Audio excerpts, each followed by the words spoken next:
우리나라의 전국 어디서나 노지 월동이 가능하기 때문에 정원에서 활용도도 굉장히 높습니다. 안녕하세요, 세종식물원입니다. 봄의 전령사 중에 하나로 가장 일찍 꽃을 피우는 나무 중에 하나인 생강나무입니다. 생강나무는 산수유와 닮은 모양의 꽃을 피웁니다. 노란색의 꽃을 가장 먼저 피우는 나무 중에 하나고요. 자생식물입니다. 우리나라의 자생종인 거고요. 생강나무라고 하니까 생강이 생각나시죠? 왜 생강나무일까? 이 나무의 잎을 비벼보면 생강향이 나서 생강나무입니다. 생강과 비슷한 그런 생강의 향이 납니다. 그래서 봄의 전령사로서 일찍 우리에게 봄을 알려주는 나무고요. 반음지에서 잘 크는 나무 중에 하나입니다. 오히려. 그리고 나무는 성장이 어디서나 무난하게 클 수 있지만 과습을 싫어하는 나무입니다. 보통적으로 우리나라의 자생종들은 과습을 좀 유난히 싫어하는 것 같아요. 오히려 배수가 잘 되는 척박한 곳, 오히려 우리 민족을 닮아서인지 척박한 곳에서도 강인하게 잘 자라고 있는 나무입니다. 그래서 봄에 일찍 꽃을 피울 수 있는 생강나무, 향유라고 불리는 한약재를 쓰였고요. 효능은 피부병, 위장병, 감기에도 좋았다고 합니다. 생강나무 같은 경우는 차를 만들 경우 몸의 열을 내려준다고 합니다. 우리 현대인들은 너무 좀 업이 돼 있잖아요. 모든 게 정신적으로도 그렇고 몸도 그렇고 업이 돼 있는 거를 차분히 가라앉힐 수 있는 그런 차로 활용이 가능할 것 같습니다. 너무나 유럽의 그런 신품종으로 대체를 하다 보니까 점점 잊혀져 가는 나무 중에 하나인데, 자생종으로서는 꽃도 이쁘고 일찍 봄을 알려주면서 우리나라의 전국 어디서나 노지 월동이 가능하기 때문에 정원에서 활용도도 굉장히 높습니다. 정원에서 노란색 산수유꽃처럼 일찍 볼 수 있으면서 우리나라의 식물들은 좋은 점이 모든 게 약성이 있습니다. 위장병, 피부병, 그 다음에 이제 감기에 좋다고 이제 나와 있으니까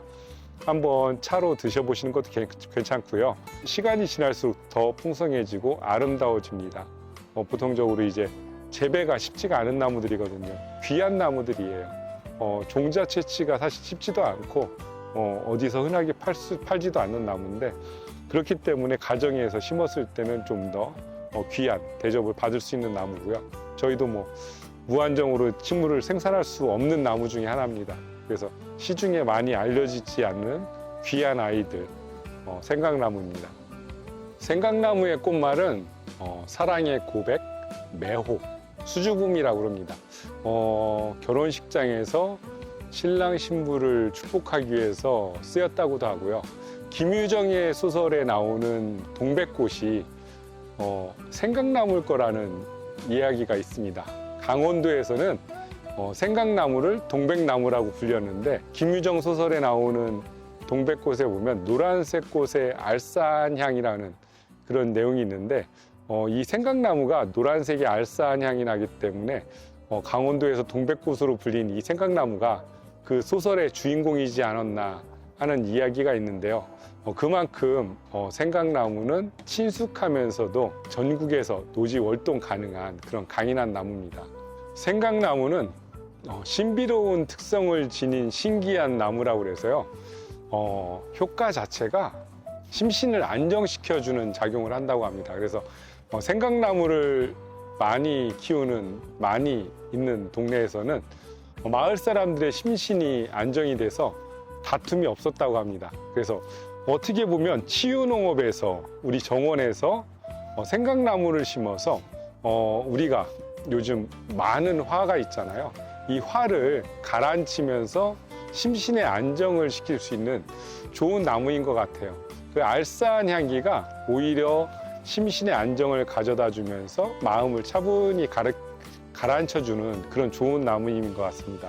그래서 현대인들에게는 어떻게 보면 우리 자생종인 이 생강나무가 더욱 필요한 게 아닌가 생각도 해보는데, 내가 정원에서 힐링을 하고 싶다.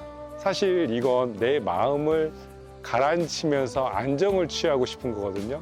그러면 정원에 생강나무를 심었을 때 그런 마음의 심신의 안정을 가져다주는 생강나무를 심었을 때 좀 더 좋은 효과가 같이 있을 거라고 생각을 합니다. 그래서 치유 농업을 하시는 분들이라면 한번 꼭 심어보시는 거를 권장을 드립니다. 보통 한 2m에서 3m 정도까지도 클 수 있다고 보시면 돼요. 굉장히 좀 제가 봤을 때는 그렇게 빨리 크게 크는 나무는 아니었어요. 관목과 소교목 중간 정도, 좀 높이 이 정도까지 이제 큰 나무를 제가 한 5년 키우니까 한 이 정도로 이제 크게 되는데, 가지가 여러 개 올라와서 이제 키우니까 굉장히 좀 시원한 감, 특히 여름에는 시원한 느낌을 주는 나무 중에 하나예요.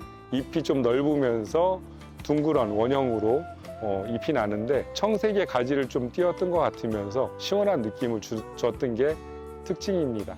사실 종자 채취가 쉽지가 않거든요. 그러다 보니까 시중에서 번식이 좀 제한적으로 이루어지고 있습니다. 그래서 삽목을 하면 좋은데 이런 나무들을 삽목해서 시중에서 아직까지 보급하는 건 없는 것 같고요.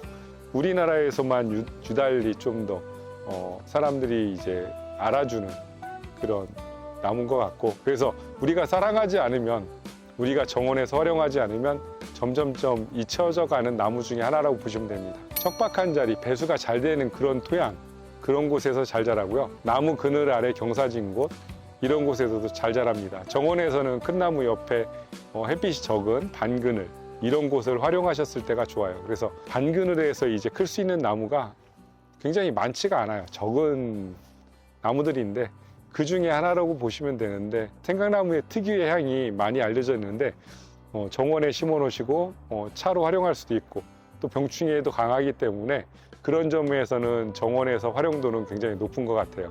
그렇기 때문에 이런 생강나무를 심어 놓으시고 봄에 일찍, 봄의 전령사가 알려주는 봄 소식 들으시면서 정원을 감상하시는 것도 좋은 방법인 것 같습니다. 나무만 심어놨다고 해서 생강향이 나지는 않고요. 잎을 비벼야지만 생강향이 나기 때문에 생강의 향은 잎에서만 나고요. 봄에 이제 노랗게 꽃피는 게 장점인 거죠. 아직까지 생강나무에 대해서 뭔가 우리나라에 연구한 건 없습니다. 가지를 말려서 피부병이나 위장병에 좋다고도 하고 감기에 좋다고 하지만 이걸로 뭔가의 실험을 해서 영양소나 이런 효과, 효능 이런 건 아직까지 없기 때문에 그런 점으로도 우리나라의 자생식물들은 보호를 해줘야 되는 거죠. 앞으로 활용도가 높고 연구개발로서 가치는 높은 걸로 생각이 됩니다.